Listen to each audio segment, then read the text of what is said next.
Tila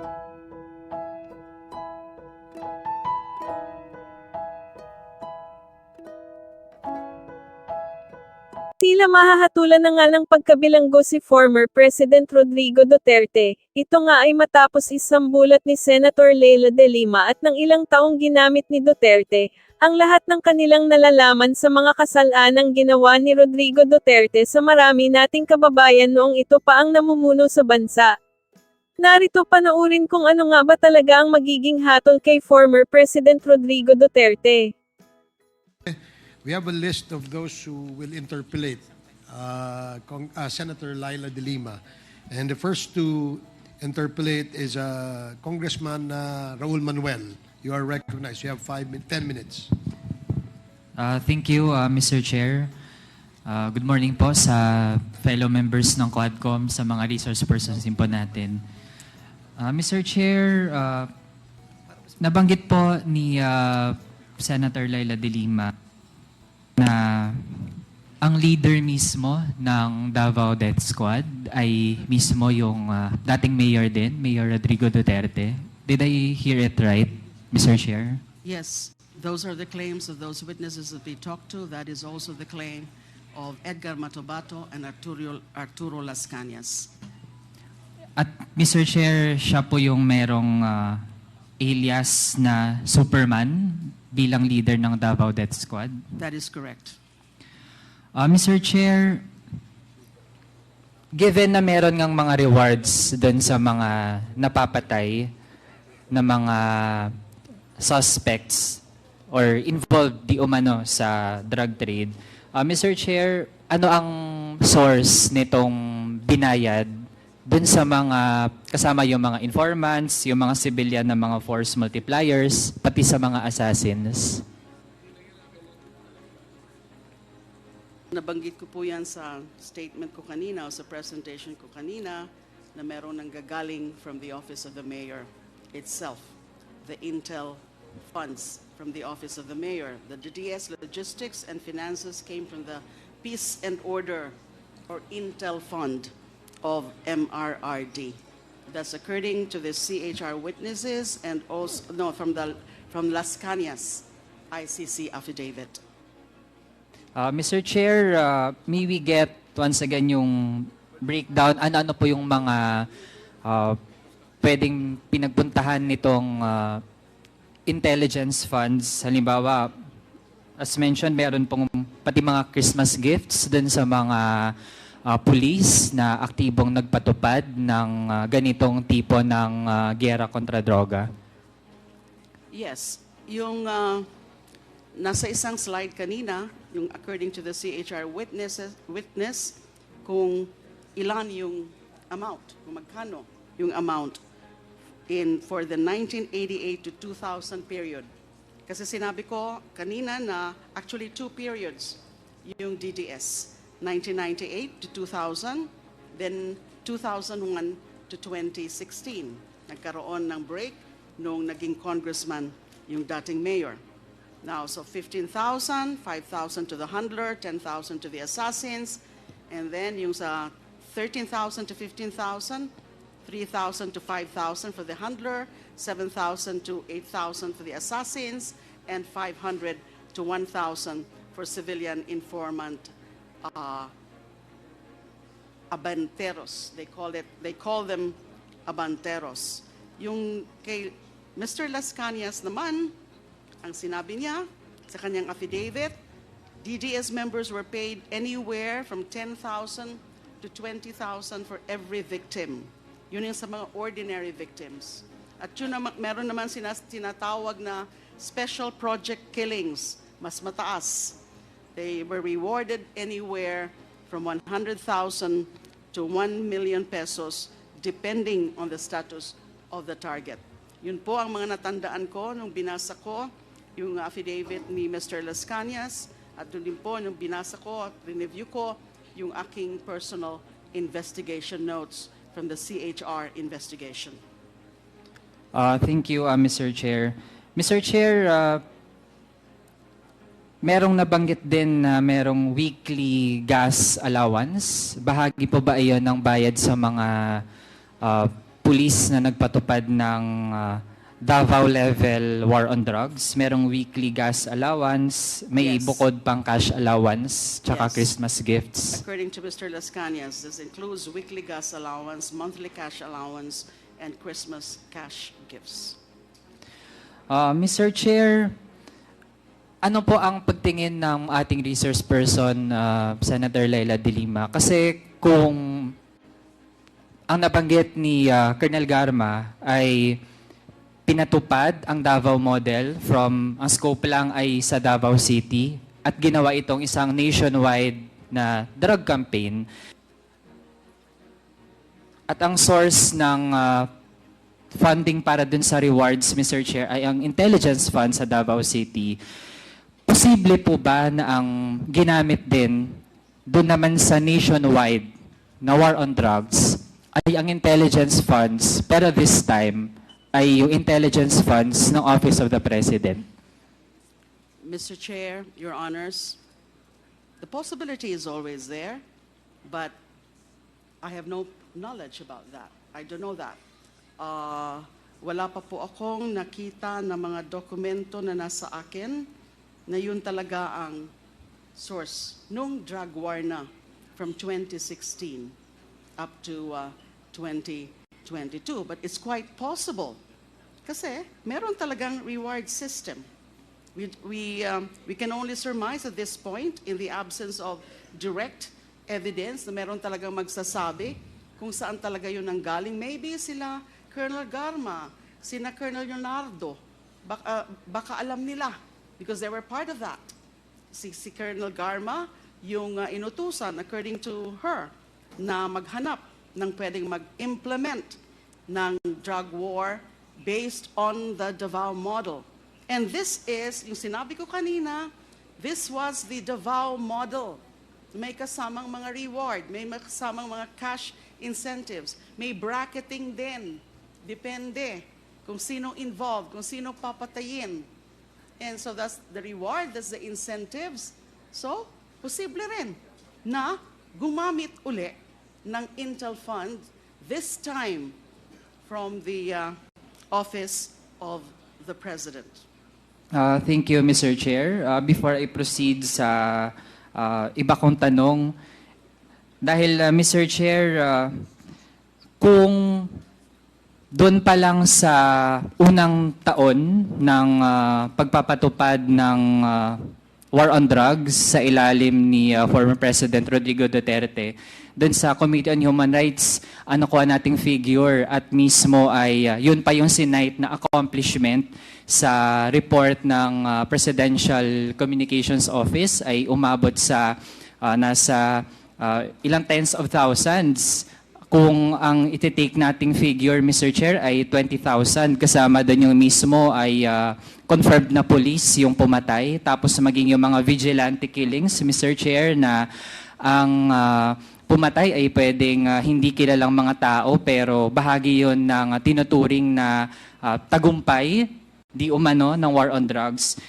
Kinompute kasi natin, Mr. Chair, kung 20,000, doon pa lang sa time frame na yon, 20,000 na yung mga napatay.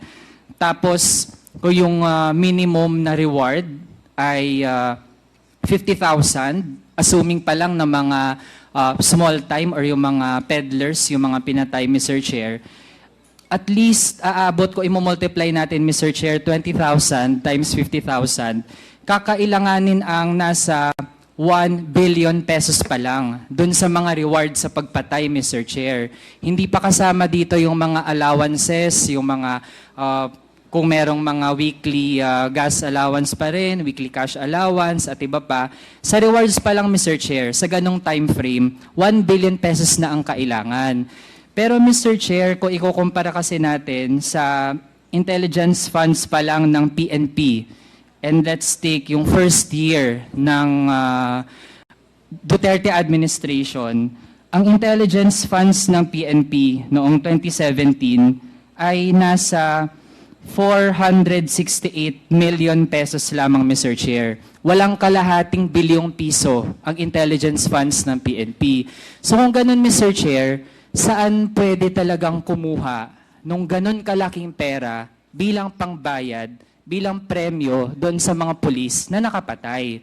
Kaya Mr. Chair, kung magpo-process of elimination tayo, dahil PNP lang naman yung pwedeng ahensya, sana na pagkunan ng ganun. Pero then again, kahit yung intelligence funds ng PNP hindi sapat. So wala nang ibang agency, Mr. Chair, na merong mas malaki pang intelligence funds na pwedeng pagkunan. Walang iba, kundi yung mismong Office of the President. Lalo na kung itutugma din natin yan dun sa mga testimonya na merong mga taga-presidential management staff na bahagi rin nung channel, nung reward system na ito mula sa presidente patungo sa mga kasunod na mga level ng mga police officers, maging si Senator Bongo, si PNP Chief Bato de la Rosa, at iba pang mga dating opisyal under the Duterte administration. Kaya with that, Mr. Chair, tingin natin meron ding sapat na batayan para atin na ring silipin paano ginamit ng Duterte administration ang kanyang intelligence funds. Darating din sa punto, Mr. Chair, na dapat ay mag-issue na rin tayo ng subpoena ducis tecum sa mga dokumento na sinubmit ng Office of the President to COA, to the Commission on Audit, para talaga mabusisin natin kung ano yung naging justifications for the use of intelligence funds by the Office of the President under Rodrigo Duterte. So, kasunod, Mr. Chair, kasunod na tanong kay Senator Leila de Lima. Nabanggit po kasi ang tungkol sa quarry mass grave. At kung isipin ko pa lang, kahindik-hindik ito, Mr. Chair. Kaya pasintabi na lang po sa ating mga kababayan na baka sa ganitong oras ay kumakain habang nanonood sa Quadcom hearing. Mr. Chair, meron po bang binigay na description yung kung sino mang witness patukol sa paano ba na-facilitate ang ganitong mga mass grave? Paano gumagana yung, paano hinandle ang ganitong mga mass grave? Mr. Chair, Your Honors, kasama po kasi sa organizational structure ng DDS ay yung pinakita po kanina na there is this SPO4 Bienvenido Laod as team handler and in charge of the Laod Quarry Mass Grave. Nandyan din po yung si SPO3 Jim Tan as team handler and in charge of the Mandug Mass Grave. Doon pa lang ho, nung nag-iimbesti kami sa 2009, may mga nakapagsabi na po sa amin na meron ganyan na mga mass graves kung saan tinatapon yung mga naging biktima ng DDS. Now, sinubukan ho namin na puntahan yung sa Laod Quarry. Kaya lang, nung pagdating po namin doon, mukhang hindi ho namin naabot yung exact location kasi the Laod property is a hilly part. Medyo ano po yun, parang hill. And then, akala namin hanggang doon lang at a certain point, nakakita kami ng ilan-ilan, konti lang, na human remains, skull. Pero we learned later na hindi naman pala doon yung mga talagang mass grave of that property. It was in a higher portion of the Laod property, na nandun nga daw po yung karamihan ng mga tinatapon nila na mga pinatay. So there are actually several mass graves from various sources. Yung Laod, and then yung Mandug mass grave, and then meron din ho sa Samal Island. Yun po ang mga impormasyon na nakuha namin. So we actually applied for search warrant. But then, nag-quinash ho ng isang RTC of Manila or Quezon City, I'm not sure anymore. Later, na reverse yung quashal of the search warrant ng Court of Appeals. And then eventually, the Supreme Court in 2014 affirmed the validity of the search warrant or affirmed the decision of the Court of Appeals. Kaya lang, wala na hong naging follow-up implementation of the warrant of arrest, either by CHR or by PNP, because I think because by 2014, insofar as CHR is concerned, its investigation closed already when it submitted or issued its resolution of June 2012. So hindi na po na-follow up yung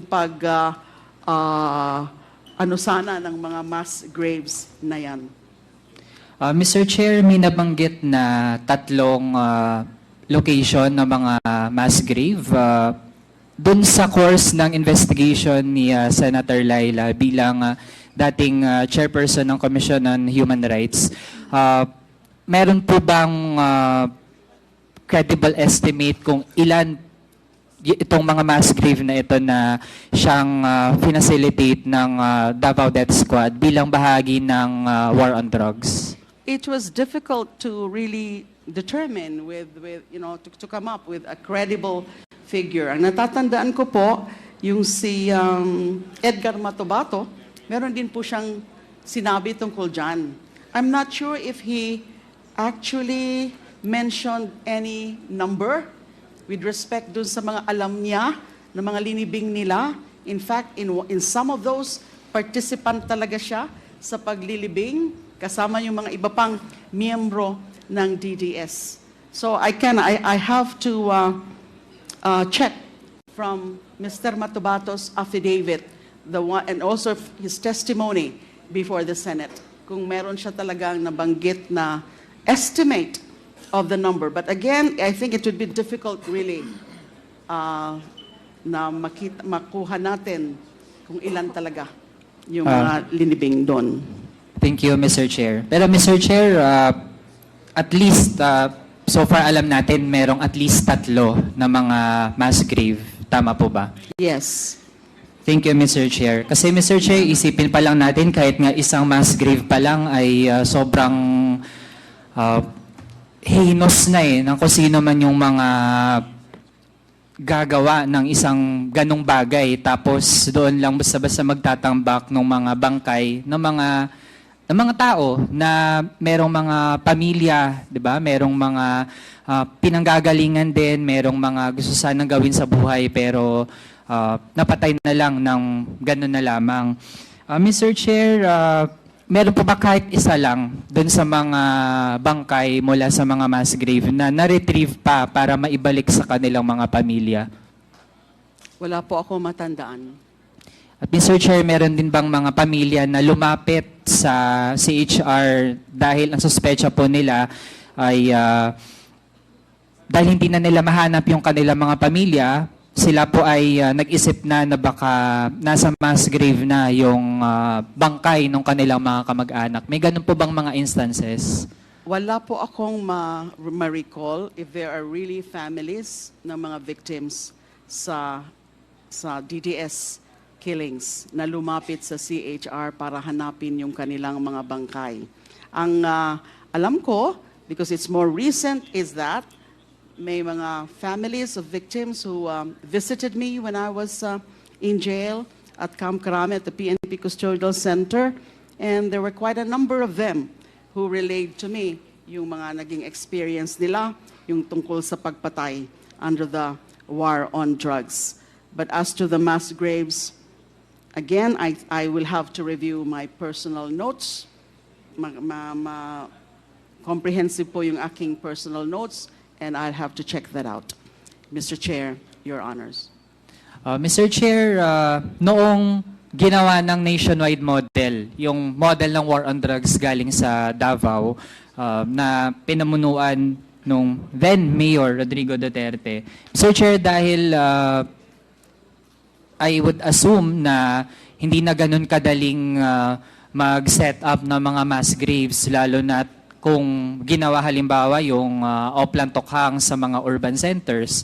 So, in that case, ay based dun sa initial investigations nung si Senator Leila de Lima ay nag-lead na po ng isang komite sa Senado, ano na po yung kadalasang paraan para ma-dispose yung bangkay ng mga naging biktima, no? Kahit ng mga innocenteng biktima ng war on drugs?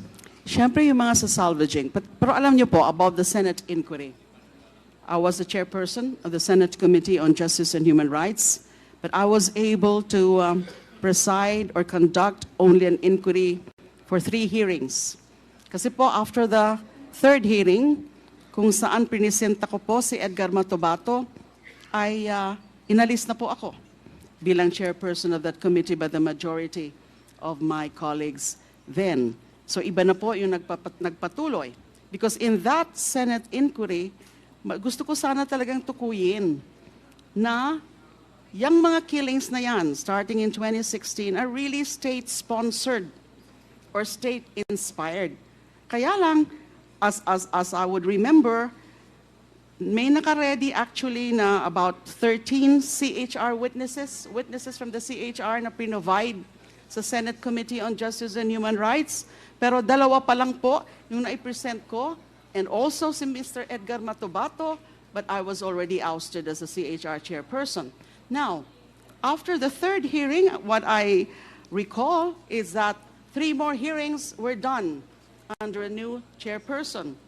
Pero, it was abruptly terminated kasi they did not even call the other available CHR witnesses na ready sanang i-present before I was ousted as CHR chairperson. They did not even present them. So, ang nangyari, they issued the findings, the resolution, and one of the core finding is that there's no evidence that the killings at that time were actually state-sponsored. Something that I wanted to prove sana kung hinayaan lang po ako. Although of course I could understand that perhaps it was such a tough job, a tough challenge for me to prove it. Especially that nandyan pa yung dating Pangulo sa poder, na nahihirapan pa na talagang kumuha ng mga iba pa, ng mga witnesses, especially from within. Hindi katulad po ngayon na naglalabasan na po sila. May mga insiders na po na sinasabi na kung ano yung mga nalalaman nila, but not during that time. Pero I wanted to do it. After sana the presentation of those CHR witnesses, these are individual accounts of individual cases of summary execution during operations, yung mga sinasabi nilang nanlaban, pero hindi naman pala nanlaban. I was also looking at the medical certificates, the various medical certificates that we got. Marami po yun. At ang dami talagang mga kaduda-duda doon. And of course, we summoned then PNP Chief Batol de la Rosa and other officials of the PNP, but they were all denying that these are the workings of PNP forces or that these are cases of EJKs and let alone state-sponsored killings. So yun po. So nothing came out. It was almost a whitewash.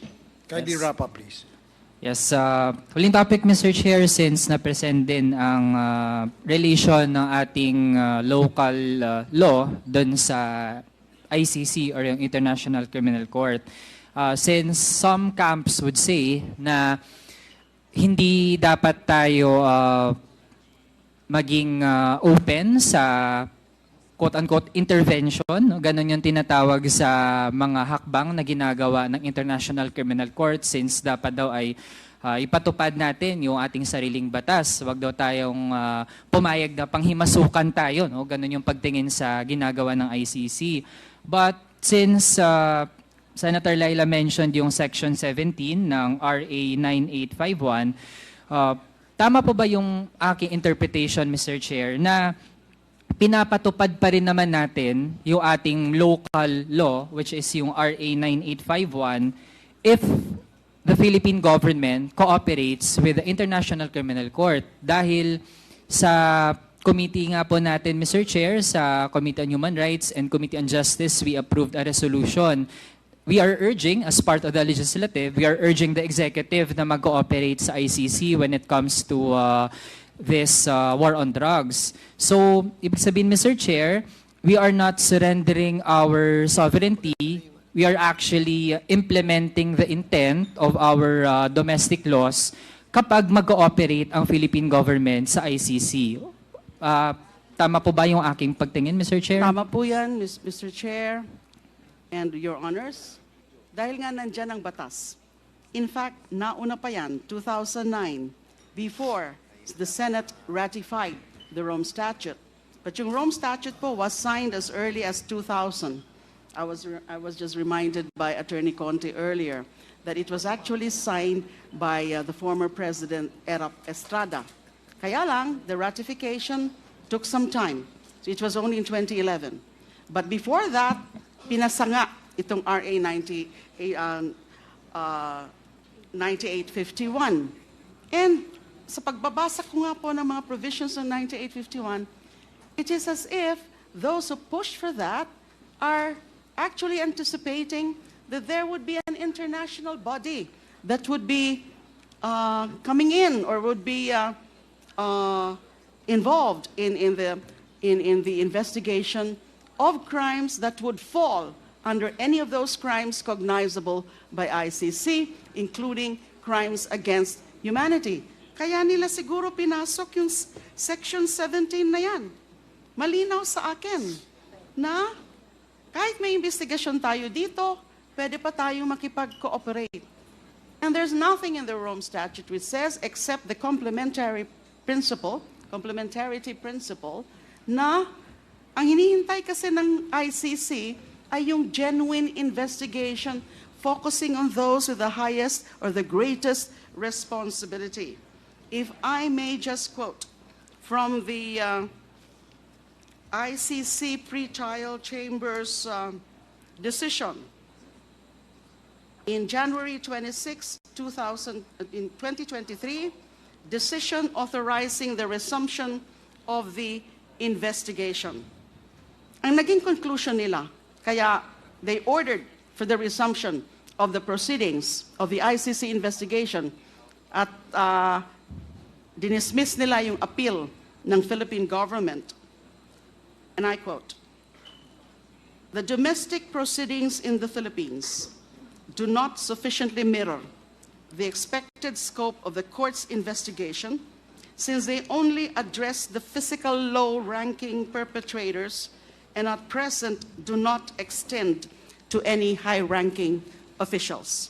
Further, the ICC pretrial chamber said, "The chamber finds that the PH has failed to demonstrate that the Philippines has failed to demonstrate that it has conducted relevant investigations and prosecution with respect to 4 issues."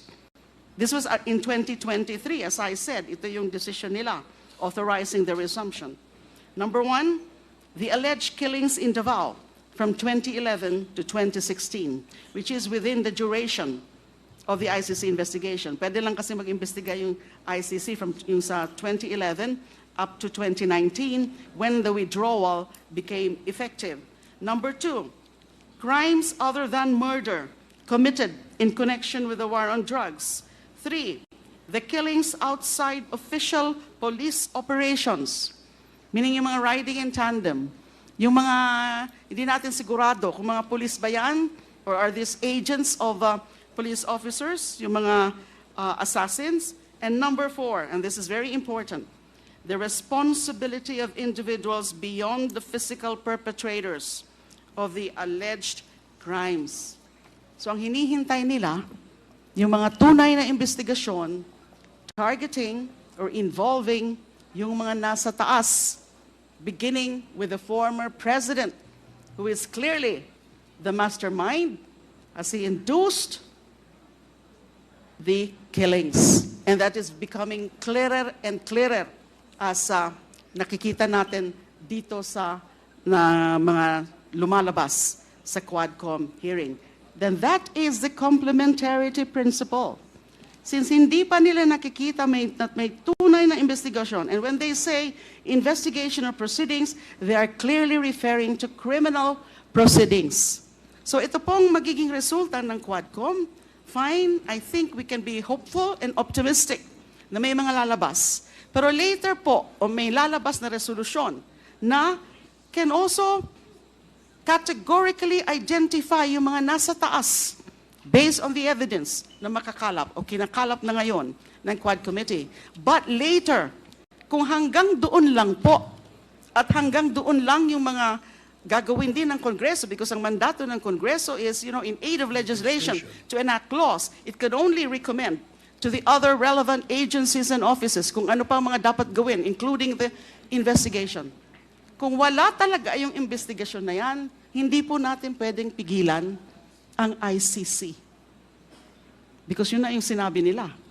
Kasi hindi pa naman talaga tina-target, puro lang sa low level. Tsaka yung ICC is not actually focusing on the low level. It's not possible for them to look into each and every case of killings under war on drug. Kaya doon sila nakatuon sa mga those with the greatest responsibility. So, Okay, yun po. so to wrap up, Mr. Chair, This is your last question, Congressman Yes. Manuel. Thank yes, you. just a closing manifestation, Mr. Chair, na batay dun sa mga narinig natin, edi habang yung mga nasa tuktok kasi dati na ngayon ay dapat sanang sumagot sa mga tanong natin ay naghahanap ng iba't ibang paraan para makaiwas o parang nakikipag-patintero tayo sa kanila, Mr. Chair. Kaya sa totoo lang, dapat ay ma-exhaust natin yung iba't ibang mga paraan para talaga maisulong yung hustisya para dun sa mga naging biktima ng extrajudicial killings. At bahagi niyan, Mr. Chair, habang meron tayong mga ganitong investigasyon, actually, yung pagsulong din ng investigasyon ng ICC, it complements our efforts dito sa bansa natin. And also, Mr. Chair, yung fact din na dahil nga mula sa Davao ay in-apply on a nationwide scale kung ano yung kanilang approach dun sa Davao at intelligence funds yung ginamit nila doon. We also observe a pattern, Mr. Chair, na from just 250 million pesos na level ng intelligence funds for the Office of the President, lumobo pa ito to 1.25 billion pesos. Kaya, Mr. Chair, malaki yung posibilidad talaga na ito din ay isa sa pinagmulan ng pera para mapagana yung peke at madugong war on drugs. Kaya dapat din ay mabusisi natin paano yan ginamit ng Duterte administration. Yun lang, Mr. Chair. Thank Maraming you, salamat. Chair. Thank you, Congressman Manuel. Mr. Chair, can I just add very, very short? Okay, please, meron po Senator, kasing sinabi make it si, short. Honorable Manuel. Isa pa ho sa sinabi ng ICC pre-trial chamber in concluding na it does not sufficiently mirror their investigation, itong mga proceedings, whatever proceedings were being conducted as of 2023. Ang sabi po, any ongoing domestic investigation, at least that's as of 2023, has failed to inquire into any pattern of criminality or the systematic nature of crimes. So gusto po yan i-establish ng ICC dahil hindi pa nila nakita yan sa mga investigasyon dito. The pattern of criminality or the systematic nature of crimes o yung state policy angle. Yun po ang dapat tingnan din. Okay, Thank you po. Thank you, Senator De Lima. Before we proceed with the next interpellator, let me remind the honorable members of the committee that we have invited several resource persons for today's committee hearing. And as much as we would like to ask questions or interpellate our resource person, former Senator Leila de Lima, there are other equally important resource persons that we have invited with regard to the issue of EJK. So if I may request the honorable members to shorten our questions. We will have several opportunities because this is not the first and the last that we will invite Senator Leila de Lima. There will be several opportunities for all of us to be able to ask questions on the issue. Now, the next interpellator is Congressman Rog Gutierrez. You have 10 minutes, and please shorten our interpellations. Thank you. Thank you, Mr. Chair. Mr. Chair, I'll just be directing my questions to the former Senator de Lima, and I'll try to make it quick, Mr. Chair. To the Chair, most respectfully, just to give us a background po, no? Kasi I'm sure we'll have more opportunities in later time, but just to lay the base for the interpellation that we're having, for the inquiry that we're having, could you please give us a background through the Honorable Chairman of your service? Because as I understand, you were previously chairwoman for the CHR, is that correct? And after that, you were the secretary for the DOJ from 2010 to 2015. Yes, Mr. Chair, Your Honors. And then senator from 2016 to 2022. Yes, sir. Prior to your stint as in the CHR, may we know of your track service po in relation, anything that would be relevant to the investigation on the EJK? My first government service was as CHR chairperson. Before that, I was a practitioner, an election law practitioner. Actually, I didn't have any background in human rights before I was appointed by the former President Gloria Macapagal Arroyo as CHR chairperson. So I was an election law practitioner. So that was my area of expertise. Very limited lang po yung exposure ko ng human rights before I joined the Commission on Human Rights. Thank you, Mr. Chair. Given that background, I guess for the purposes of our inquiry on EJK, it would be appropriate to limit the interpellation for the years 2018 up to the up to now, since she still is espousing this as her advocacy.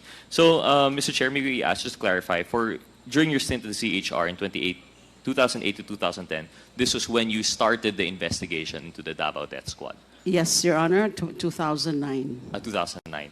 And what is the result of this? How do you call this? Is this an inquiry? Is this Yes, it was actually a public inquiry. We held several public hearings right there in Davao City. In fact, one of the resource persons that we summoned, and the very first resource person that we summoned, was then Mayor Rodrigo Duterte. We also summoned some other officers, especially in the police force and barangay captains, etc. Now, I was saying earlier that yung mga nakausap kasi namin ng mga insiders, kasi at that time, hindi pa namin nakausap sila Matobato and si Las Cañas. Their names were already mentioned, but we never met them before. Nung sa Senate inquiry na lang sila lumabas. So, yung sabi ko po kanina, nahirapan nga kami nung una because we have to really hold very discreet and mga nagtatago kami nun whenever we were interviewing these witnesses, and we have to use aliases.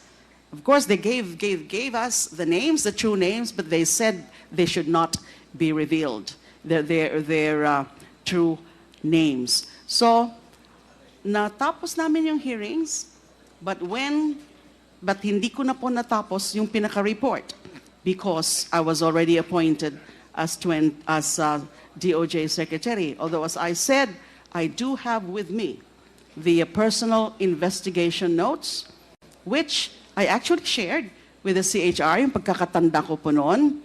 And the CHR later came up with this resolution in June 2012. Meron din po sila mga findings doon. But yung iba po, marami po dun sa mga personal investigation notes na hindi na po nila nasama dun sa CHR resolution. I have no personal knowledge about the deliberations of the CHR and bank nung wala na po ako. Which resulted in their resolution issued in June of 2012.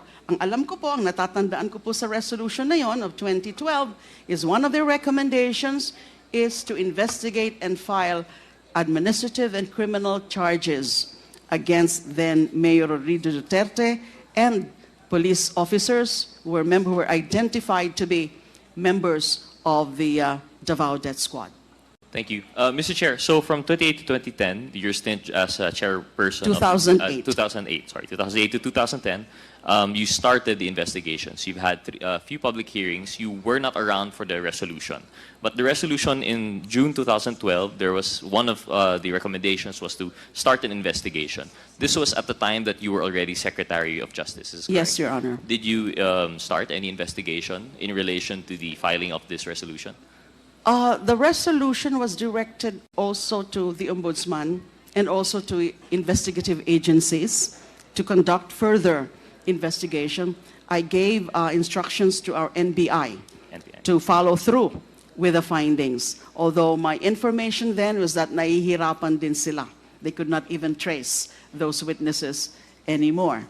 So, si Matobato nga po, even if he was covered under the Witness Protection Program, eventually he left dahil hindi pa naman natapos yung investigation na yung supposedly follow-through investigation din ng NBI. Thank you. Mr. Chair, and just for the record, since 2012 and the stint was over by 2015, in the span of 3 years, I understand it would be hard to really ready a case and it would have spilled over. However, Mr. Chair, just a quick question. Yung personal notes po that you mentioned and that you submitted to the ICC, is this an official document? It's a personal investigation notes because it contained the facts, the information that we got from several witnesses. As I recall, shinare ko ho yun dun sa CHR team as part of the records of the investigation of the DDS. But this cannot be considered official because this was not really formally adopted, as far as I know, by the CHR and bank nung umalis na po ako. So it was not, Mr. Chair, it was not adopted by the CHR since it's personal in nature. However, it has been accepted by the ICC. Is that correct? Yes, I shared it. As I recall, although I cannot really say categorically kung talagang naipa-share ko yun because I was one of those who submitted actually a communication with the ICC. The supplemental communication. I must have mentioned that there. Thank you, Mr. Chair. And Mr. Chair, for the last question, for the last topic on the background, the professional government background, this is your Senate stint from 2016 to 2022, in which you held 3 public hearings on the EJK. May we know what was the status at the end of that? I understand under our rules we can take notice of proceedings in the Senate, but for the benefit of everyone here, and especially those who might not have not been part of the government at the time, may we know what was the result of that inquiry, or was it just abruptly stopped?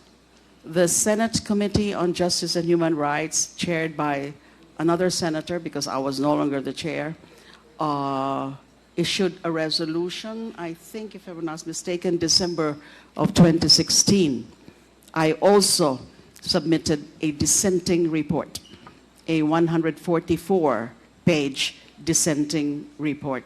Now, as I mentioned earlier, the Senate resolution made a conclusion that there's no evidence that the killings then were state-sponsored.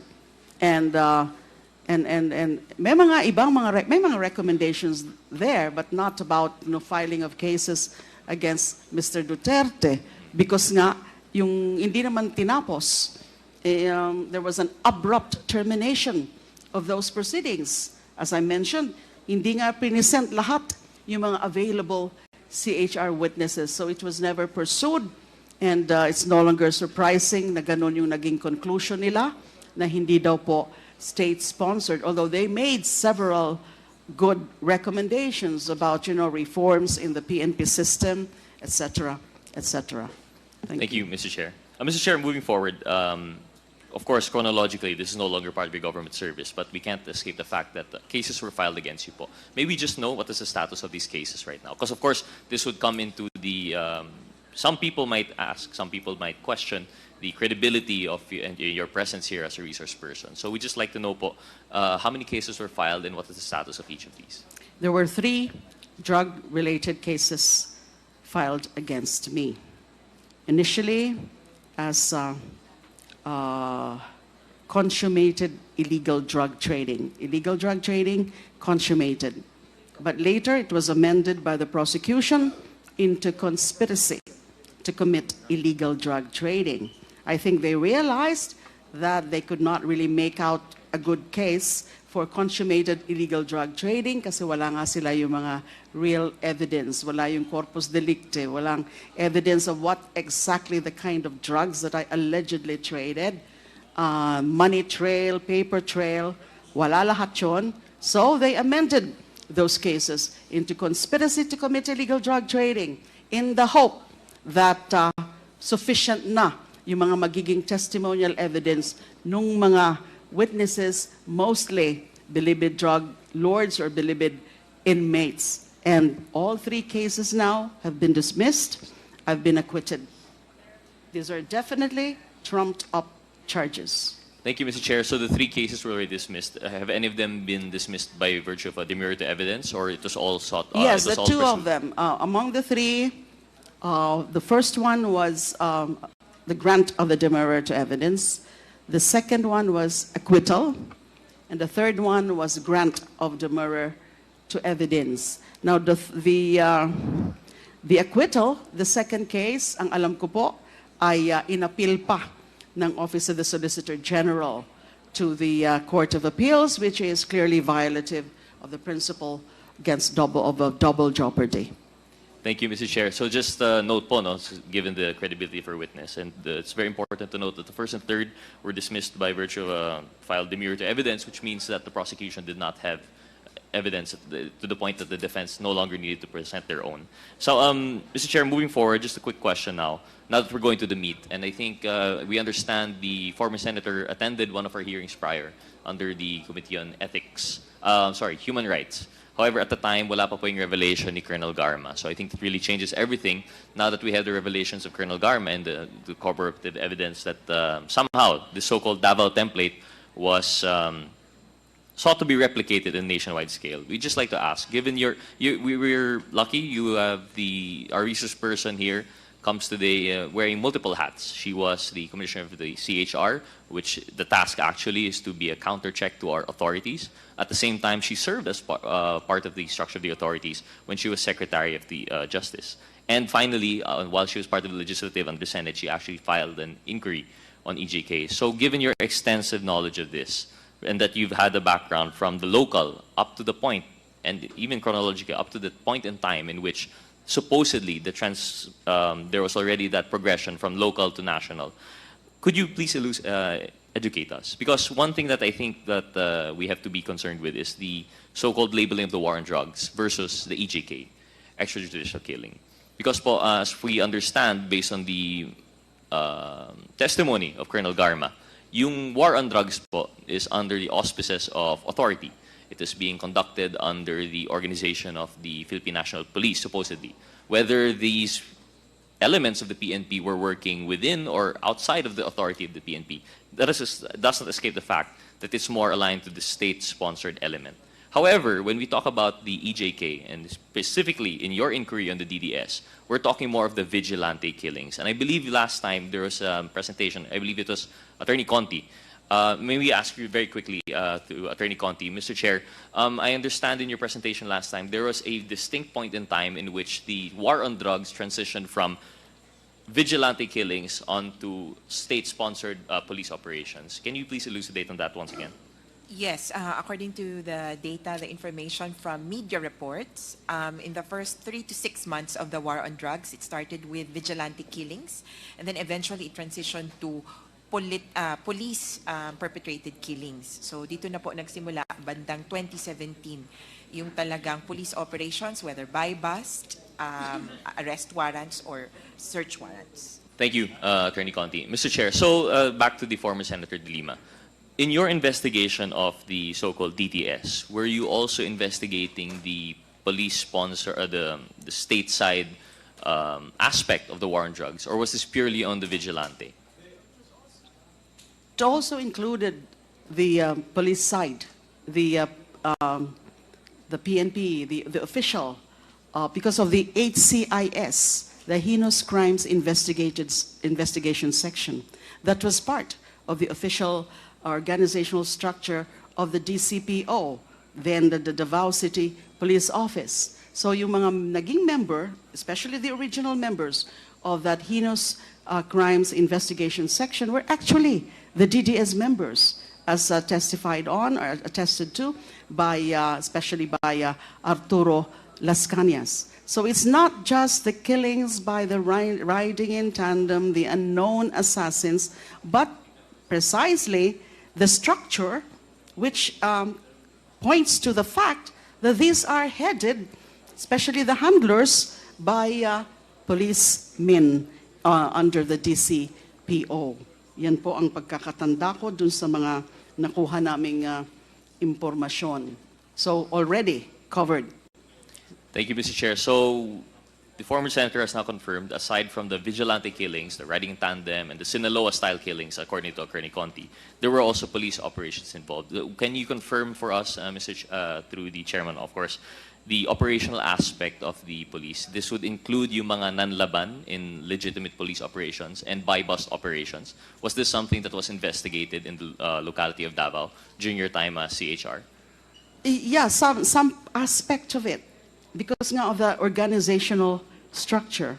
Because indeed, policemen were handling the operations. Yung mga sinabi ko pong, excuse me, yung mga sinabi ko pong pangalan, SPO4 Sanson Benaventura as the Logistics Finance and Death Clearance Officer, SPO3 Arturo Las Cañas as overall team leader for operations and planning, sila SPO4 Bienvenido Laud as team handler, SPO3 Jim Tan as team handler.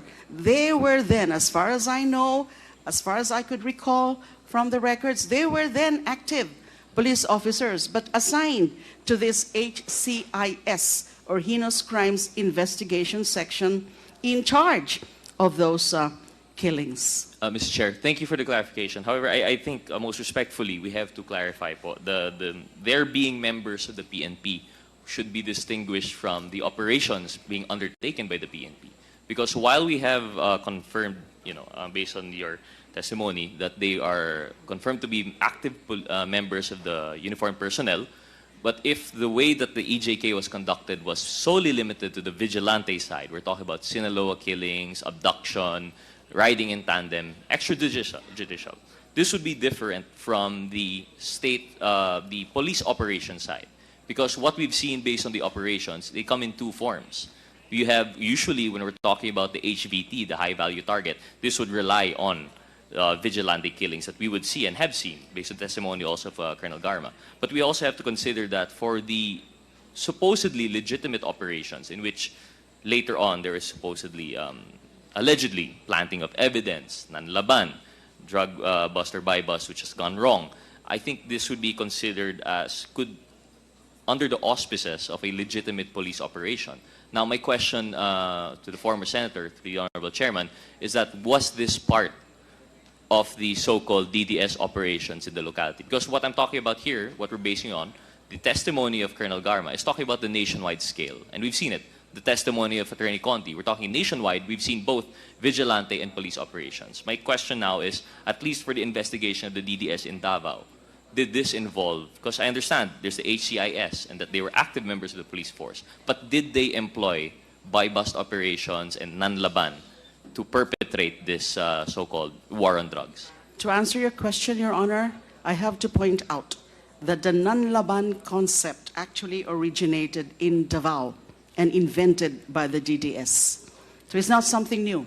There may be fewer cases then, kasi karamihan nga is the riding in tandem, mga vigilante killings as induced by then Mayor Rodrigo Duterte. But there were also specific cases na ganun, because the nanlaban concept actually originated from the DDS operations. Thank you for that confirmation. So although it might have been a few, it's not novel. There was a nanlaban and there was supposedly legitimate police operations conducted in the locality. Yes, Your Honor. Mr. Chair, one more question on that. Given that the transition from the local to the national, from the local it was talking about barangay to LGU level, city. Of course, it would take a lot of expanding for it to go into national level. And we've had through the PNP now we're talking about yung double barrel, Oplan double barrel. You have the Tokhang and then the high value targets. Was this something that you also saw being conducted in Davao at the time that you were conducting your investigation to the DDS? Or was this purely mostly skewed towards the vigilante side?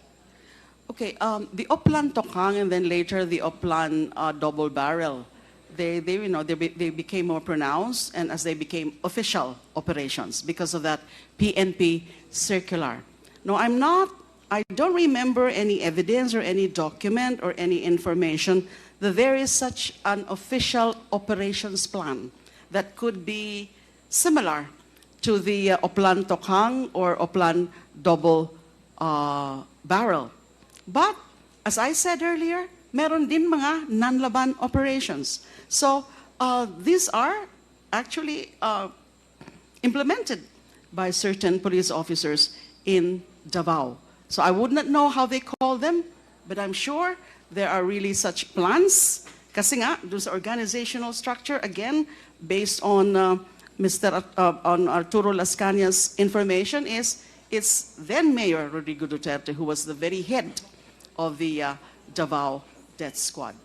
Thank you, Mr. Chair. And the last point, given that there might be some differences, it might not have been formalized, but we see a pattern. But Yes. most distinctly is that you have confirmed just earlier that there was a rewards and payment scheme. And I think this is what's very important for us here in this inquiry today, given that this has basically been confirmed by Colonel Garma. Unfortunately, Mr. Chair, I still have more questions regarding the policy, operation, and organizational parallelisms between the investigation perhaps that they had on the DDS and the inquiry that we have now in the EJK. But given that we have more resource persons and more colleagues who would like to interpolate, I will now yield for that time. Thank you very much, former Senator. Thank you, Mr. Chair. Thank you.